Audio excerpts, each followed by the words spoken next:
This is difficult to say. You notice there are things you don't notice. You can't remember in which pocket you put the key or where you left the guarantee for a gadget. You put in a thing in a safe place so you don't lose it. You lose it. Isn't that dangerous? What else can you have lost? Notice this, a hand on a clock. If you look hard, you see something I don't see. Look at the middle finger. There's dirt in the nail. It is very, very small from where you are. You might have to imagine it, moving from side to side. A speck of black wax from a waxed cotton motorcycle jacket. Fascinating, isn't it? I warn you, I'm a hypnotist. This is my party trick. You put your lips to the glass, smooth glass, super cooled liquid, liquid for your tongue, for your throat. The smoothness goes down. How far down? You can't follow it, but you like it as far as it goes.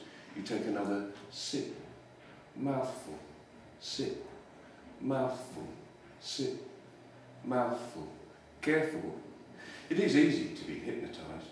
You look at the TV easily all night, the gun, the fast car, the clever talk, the money in the set, men who build bodies in the gym, manicured women with hours of life in their hair, dead hair, characters so near disaster, breath and death, tension, adventure, suspense and tragedy. There's not a lot of time. Time uncoils like a snake and bites. Imagine you're watching this so hard, you don't notice I'm speaking. It's easy to be hypnotised. Beat of music, rustle of money, clothes falling off a dancing body. If it's bad news, it won't get worse. If it's bad news, it must have passed. Your mind is so fixed on an image you could crash the car. You don't if you're hypnotised by staying alive, by growing children, by being with something way outside your body. Over here. This is just a warning. I warn you, I'm a hypnotist. You can't trust unless you trust yourself. This is a palace, not a prison. I catch your eyes in my left hand and throw them in the air. Birds have wings and can see for miles like your eyes, dashing themselves against the ceiling and the walls to find a door.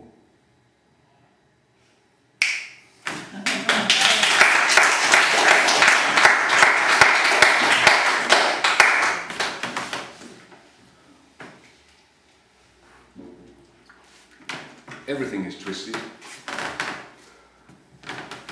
The lines of buildings, the square of road junctions, the sharp edges of books and tables, the flat screens of data. These are all parts of a user interface, a city's mask, a gross simplification of the primordial forest we're still living in, or dying without.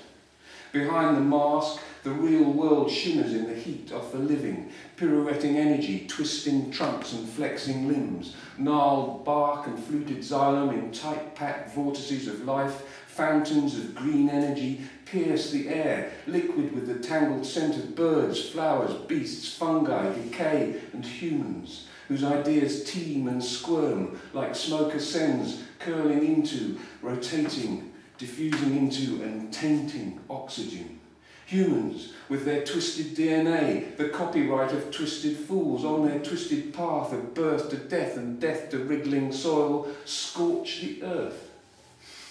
It's spinning news, the history of victory, the old rifling of barrels. It's a yarn of lies, a circumnavigating tongue in a social whirl of locking and unlocking keys, the tumbler tumbling, somersaulting, like the sense of self on a usual, every day's a roller coaster day.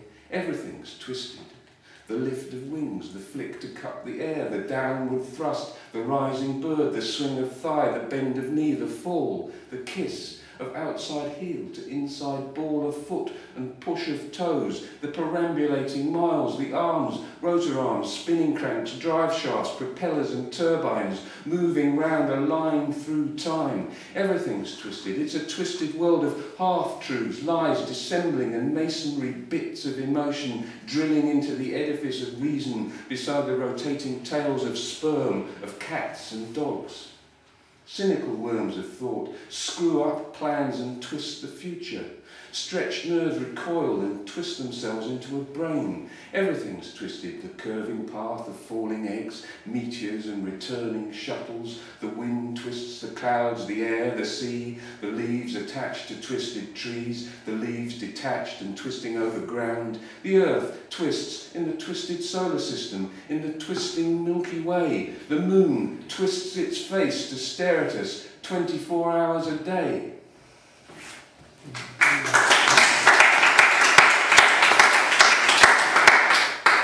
I wrote the next poem on the occasion of Nick Doyne-Ditness's birthday.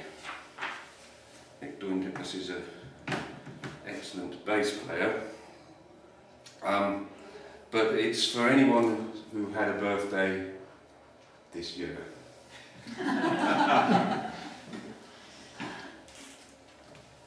It's called Hit by Debris.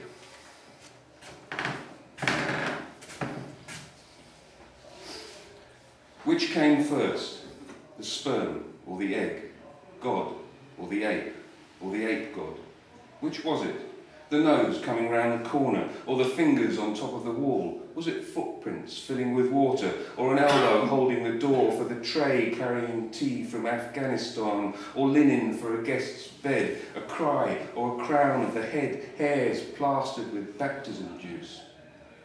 In the procession of birth, the shockwave, the flash of bright heat, the skin cells falling in sheets, the cushion of fat, the pneumatics of breath, hydraulics of blood, mechanicals of tendons, muscle and bone, lights, industries, lungs and entrails, the wonders of anatomy. Was it the working of a mind on a float-by of consciousness, day's scalpel piercing the curtains to a blackbird accompaniment that was first? Or was it the hair in the meeting places, odour of bioelectric magnetism, a new hard and a new soft, rolling hills, cliffs, watered drum kits on rocks, lighthouses like oak trees, all caught in one breath? In the parade of delivery, is it the leopard-skinned band leader juggling his wand, or the wound round of a rod as a yarn is told that proceeds? It all comes first. It's a wave front of birth. Under thunderous samba clouds, knees pull shins and feet over hurdles of beats, hands hold together in prayer or cradle water to splash, a closed face awake, an eye begins to open, small as a splinter of teardrop on a lash, a tarn in a mountain of other, looking continues to lick a thin film of the world of sky and dark matter, blowing up like a bubble on a pipe of optic nerve.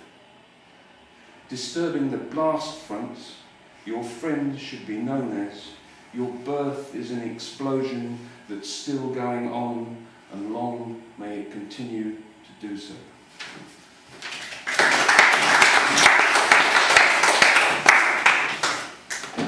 Okay, I'm going to finish with by romanticising Native Americans.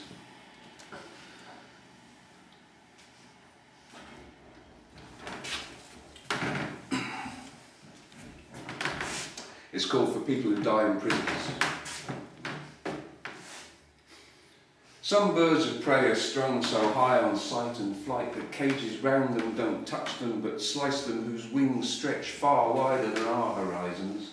Some cats flame so fierce they melt cold mountains and burn up instantly in zoos. Even amongst broken horses some earth pounders demand respect. But humans, for all their new instrumentation, are trapped in old conventions, still unborn. Not like the animals, including horses, with different skins wedded to muscle and muscle wedded to bone amongst embedded nebulae, because nerves are stars exploding in a space of hormone. So, plain animals run together, continue studying, neighing, thudding, offspringing to better offspringing on the bouncy grave of the past, joining races simply for the joy of running fast, running to another, to love, to be free.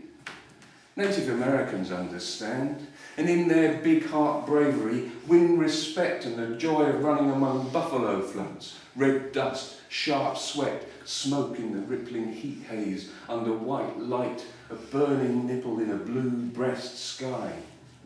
Each time they eat, they kill a god, a forgiving God who whoops when the arrow sings and bellows a short-lived loneliness on knees, crashing to the grass they are the harvest of. Native Americans understood, or did not. Nevertheless, whole tribes rotted in a world whose iron bars enforce its differences.